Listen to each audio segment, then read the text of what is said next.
7장을 계속 보겠습니다. 요한복음 7장 37절에서 52절까지. 요한복음 7장 37절에서 52절까지 한 절씩 교독하겠습니다. 명절 끝날 곧 큰 날에 예수께서 서서 외쳐 이르시되 누구든지 목마르거든 내게 와서 마시라.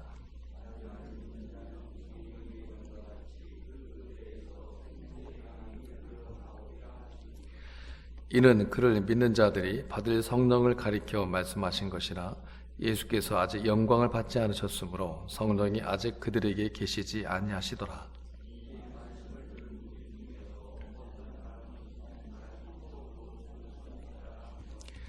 어떤 사람은 그리스도라 하며 어떤 이들은 그리스도가 어찌 갈릴리에서 나오겠느냐.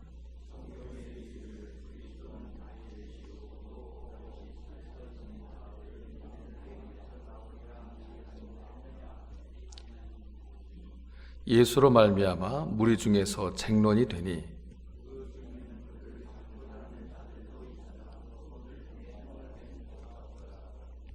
아랫사람들이 대제사장들과 바리새인들에게로 오니 그들이 묻되 어찌하여 잡아오지 아니하였느냐.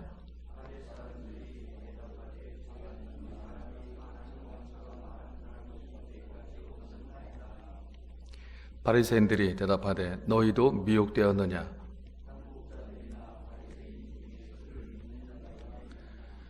율법을 알지 못하는 이 무리는 저주를 받은 자로다.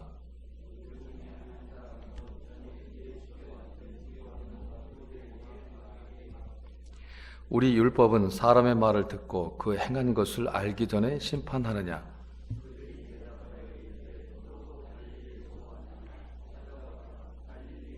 선지자가 나지 못하느니라 하였더라. 아멘. 37절을 보면 예수께서 이렇게 말씀하시죠. 누구든지 목마르거든 내게로 와서 마시라. 누구든지 목마르거든. 결국 예수께서 말씀하신 이 말씀의 뜻은 사람이라면 누구나 다 예외 없이 영적인 갈증과 영적인 목마름을 가지고 있음을 뜻합니다. 이것은 신불신을 막론하고 모든 사람이 가지고 있는 공통적인 목마름이라는 거죠.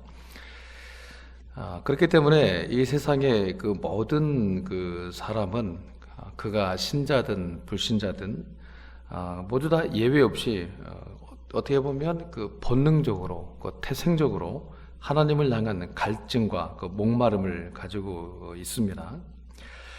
성경은 모든 사람이 하나님의 형상과 하나님의 모양을 따라 만들어졌다 이렇게 그 말씀을 하고 있습니다. 우리가 하나님의 형상, 하나님의 모양대로 만들어졌다는 것은 우리가 잘 아는 것처럼 우리의 그 외모가 하나님을 닮았다는 그런 의미는 아닙니다.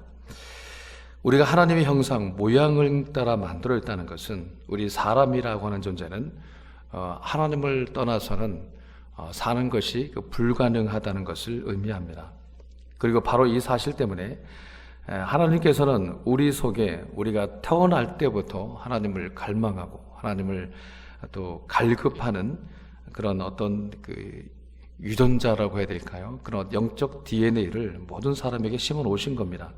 예를 들면 간단한 예로 물고기는 알에서 태어나는 그 순간부터 물속에서 살아남기 위해서 본능적으로 헤엄을 칩니다. 그와 같은 이치인 거죠. 이런 우리 사람의 실존에 대해서 시편 기자는 시편 42편에서 이렇게 표현을 하죠. 우리가 너무나 잘 아는 하나님이 사슴의 시냇물을 찾아 갈급함 같이 내 영혼이 주를 찾기에 갈급하나이다. 사슴이 그 황량한 그 광야 사막 땅에서 살아남기 위해서 생존을 위해서 좀 필사적으로 그 시냇물을 찾아 헤매고 다니는 것처럼 이 시편 기자도 자기가 좀 살아남기 위해서 그렇게 치열하게 또 하나님을 갈급하고 또 하나님을 목말라 한다는 겁니다. 왜냐하면 이 목마름은 오직 하나님으로만 채워질 수 있는 목마름이기 때문입니다. 바로 이 때문에 오늘 본문에 예수님은 사람들이 가장 많이 모여있던 그 명절, 그 끝날이, 그 큰 날에 성전 앞에서 그 수많은 그 백성들을 향해서 소리쳐 선포하시는 겁니다. 누구든지 목마르거든 내게로 와서 마셔라. 누구든지 목마르면 내게 와서 마셔라. 여러분, 예수님 이외에 그 어느 누구로도 이 세상의 그 어떤 것으로도 우리 사람의 영적인 목마름과 갈증을 예수 말고는 채워줄 수가 없는 겁니다. 예수님 마태복음 16장 26절에서 이렇게 말씀하시는 거죠. 사람이 만일 온 천하를 얻고도 제 목숨을 잃으면 무엇이 유익하리요? 사람이 무엇을 주고 제 목숨과 바꾸겠느냐? 이렇게 말씀을 하시는 겁니다. 무슨 말인가 하면 우리 사람이라는 존재가 천하보다 크고 이 세상보다도 귀하다는 말씀인 겁니다. 결국 이 말씀이 가지는 의미는 우리 사람이라고 하는 존재는 천하보다도 크고 천하보다도 귀하기 때문에 이 천하로는, 그러니까 이 세상의 것들로는 우리 사람은 채워질 수도 없고 만족을 줄 수도 없다는 겁니다. 시편 23편의 그 다윗의 고백처럼 오직 우리 사람은 하나님으로만, 오직 예수로만 그때 비로소 우리의 잔이 채워지고 흘러 넘칠 수가 있는 겁니다. 예수님 말씀하시기를 누구든지 목마르거든 내게로 와서 마시라 말씀하시는데, 이 마신다는 것의 의미가 자칫 우리에게 좀 모호하게 좀 들려질 수가 있습니다.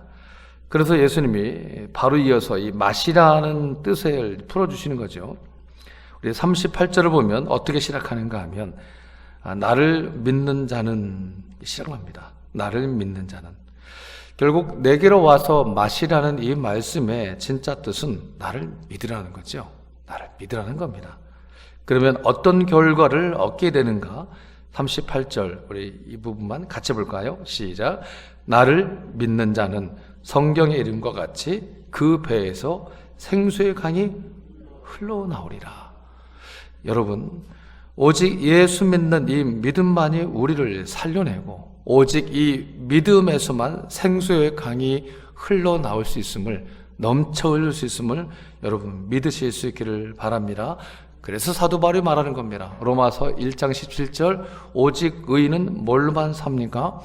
오직 믿음으로만 삽니다. 믿음이 아니고 다른 걸로 사는 것은 그건 사는 게 아닙니다. 그냥 그건 생존하는 겁니다. 이 세상에는 두 가지 생활 방식만이 있습니다. 하나는 믿음의 방식, 다른 하나는 불신의 방식. 둘 중 하나입니다. 제3의 선택은 없습니다. 중간도 없습니다. 둘 중에 하나입니다. 믿음으로 살든가 아니면 불신앙으로 살든가 둘 중에 하나입니다. 그리고 오직 우리를 살려내는 것은 오직 이 믿음뿐입니다.